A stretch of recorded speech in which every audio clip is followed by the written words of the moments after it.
What's happening, guys? It's your boy One Choice, and we're back for another video. Now I was thinking to myself the other day, you know what? Maybe I'm not getting enough hate on YouTube. You know, let's face it, all the heavy hitters, they're getting a lot of hate. And I'm getting a lot of hate, but I reckon there's more out there. So I decided, you know, what can I do?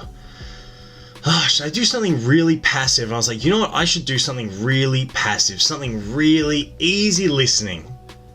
Let's talk about race. Yeah, you heard me right. Now I'm going to talk to you tonight about something that I call the curb theory. Now this is something I've had for a while, and it is essentially the way you appear dictates whether or not someone will jump off the curb and cross the road if they're walking towards you. Now, before we do anything, I'd just like to throw out a disclaimer. Yes, I'm still very white. I am definitely white. But it's 2021, and because you can identify as whatever you want, I identify as someone who doesn't give a damn what you think. It's funny because it's true. Alright, let's continue. Now, the curb theory is something that I first came up with back when I was in Melbourne, Australia, and I was a personal trainer, and one of my apprentices was a Polynesian guy, and he came into work very upset, physically upset. I don't know what that was. Sound like some sort of weird lizard in my studio. I'll find him later. This is Australia, where everything wants to kill you.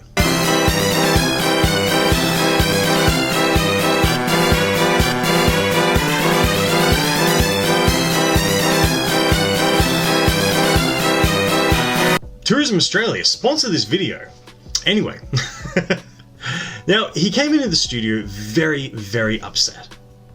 And I said, what's up? Because, you know, I'm not a terrible person all the time. Only when I'm on YouTube speaking my mind. And he was on the verge of tears. And he said it was ridiculous. I was walking down the street and there was an elderly white couple. And I smiled. And they both gasped and stepped away. He said, I'm sick of this. This is what white people do. While I was standing about 3 inches from him, giving him a hug, which I found a little bit oxymoronic. But hey, that's just me. And I said, look, buddy, you know, I totally get that. I understand that. It's really upsetting when that happens. It's a horrible feeling. It makes you feel like you're dangerous when you're not. Like, you know, he was a big boy. Like, he was a solid, tanky guy. He was part of the Melbourne Rebels squad. He was a big, solid dude. But I was like, you know what, man? I just need you to understand something. That happens to me too. It's not just white people are afraid of everybody. That's just a joke that Family Guy makes. White guys scared of every race. It's something the American Democrats say, but it's not actually true. That happens to me all the time. Now, granted the fact that I am 6'1", and I am 105 odd kilograms, so what's that, about 230 pounds, I'm a fairly big guy as well. And I have a lot of people step off to the side. It's not uncommon for someone to cross the road if I'm walking down the street towards them, especially if they are a little bit older, or if they are maybe a younger female, or like a single mom walking with a child, or something like that. It's not uncommon for someone to cross the road when they see me coming. Is it because I look dangerous? Well, potentially. But what exactly makes you look dangerous? You know, let's take, for example, these two pictures here. So, on the left picture, we have, let's say, a white homeboy. I think that'd just about sum it up. And the right picture we have here is what appears to be a black man, or an African-American man, or an African man. I don't actually know where he's from. I pulled this from Google Images. But he is on the right, and he is wearing a suit. Now, let me ask you a question.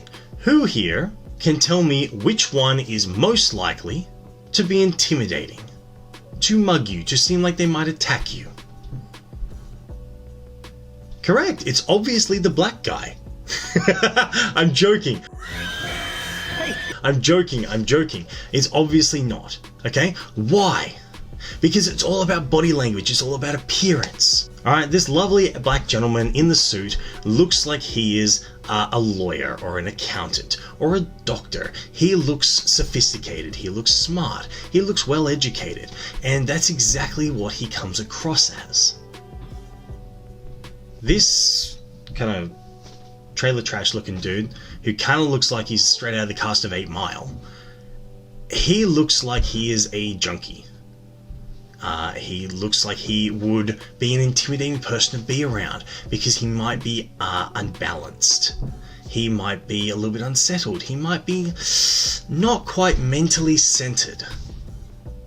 You know, he looks like he could be the sort of person who would be involved in some sort of drug and alcohol thing. He might have a weapon. We don't know. It's the way he's appearing. Now, of course, I dress fairly casually, fairly baggy. I like my hip-hop, and it does reflect in my fashion choices. So yes, sometimes I do come across quite intimidating when people first see me, because I'm a bigger dude, I'm wearing the baggy clothing and the cap, and I've got, the full-arm tattoos, and I've got earrings and a beard and everything else. The glasses kind of make me look adorable, so now I just kind of look like an anime character of a rapper. Bruh. But this is something I need you guys to understand. The color of your skin has got nothing to do with how intimidating you look. Now, if you don't believe me, let's take a look at some research. Now, the journal Psychology Science has actually shown that one of the most intimidating positions in the human being itself is the slight tilt of the head and maintaining eye contact. And you'll see that in a lot of movies. They'll do that for mugshots. You'll see the character looking down, or head down, but looking up. And obviously, with my glasses, I still just look kind of cute. But as you can see from this picture here, which has been taken from a TV show, it looks intimidating. Now, studies from the University of British Columbia have shown that even the head tilt of 10 degrees, which is not very much at all, has an overwhelming effect on the intimidation of a person. Now, Psychology Today has done studies on this as well.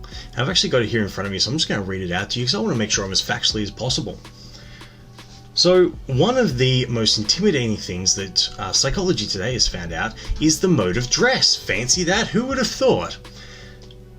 For example, in recent decades, men's popular fashion choices include camouflage.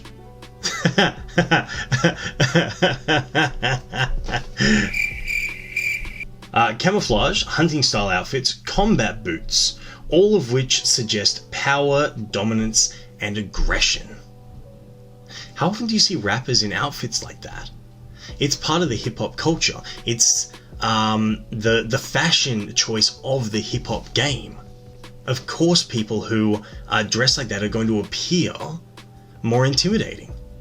Now, if we go back to my apprentice, of course he was going to look intimidating because he is a big guy, and it's something that a lot of Polynesians and even African Americans would struggle with, because some of them can get quite substantially big. It's just genetics. But you got to remember that the world, by and large, is not a racist place. Okay? Everyone is not out to get you because of the color of your skin. And to be truly honest, and this is not me playing the victim, it's just me throwing out what I have observed, the world's actually getting a lot harder, more for white people, to be honest. Man, you go on TikTok, holy damn, man. White people are not cool on TikTok. Whoo, man, every white person is a misogynistic, racist rapist. The point that I'm making is quite serious, isn't it? In this day and age, it's quite spinning against that. Now, me personally, I'm like right down at the bottom of the pecking order. Because, let's face it, I'm white, I'm male, I'm straight, I'm Christian. There is not much that gets me lower. What could get me lower? Possibly. Ooh, I don't know. Someone's down here just like, I know. If any of you can think of something that will put me lower down on the social pecking order, you put that right down in the comments section right now, because I would love to know what I could possibly get discriminated against more. I do hip-hop and I'm white. So, white person, but does hip-hop and he's white. We're going to do that again in slow motion.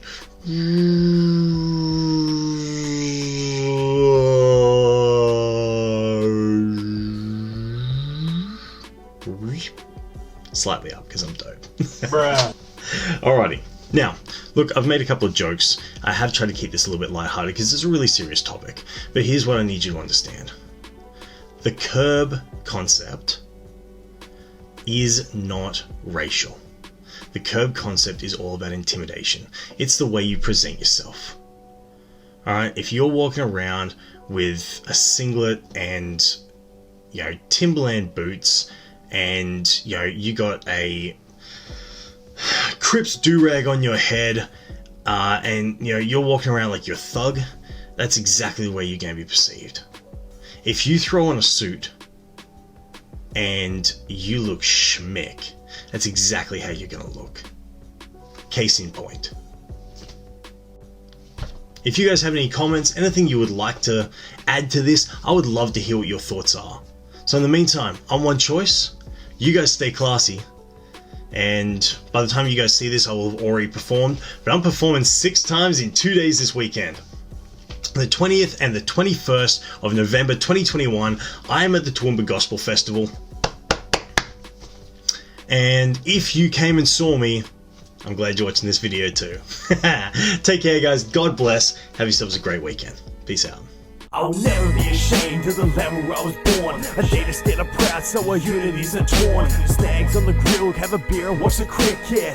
They're like I'm making sports where you can go and stick it. This is Australia Day, it's Australia Day. Yeah, it's Australia Day, it's Australia Day. Let's go, mate.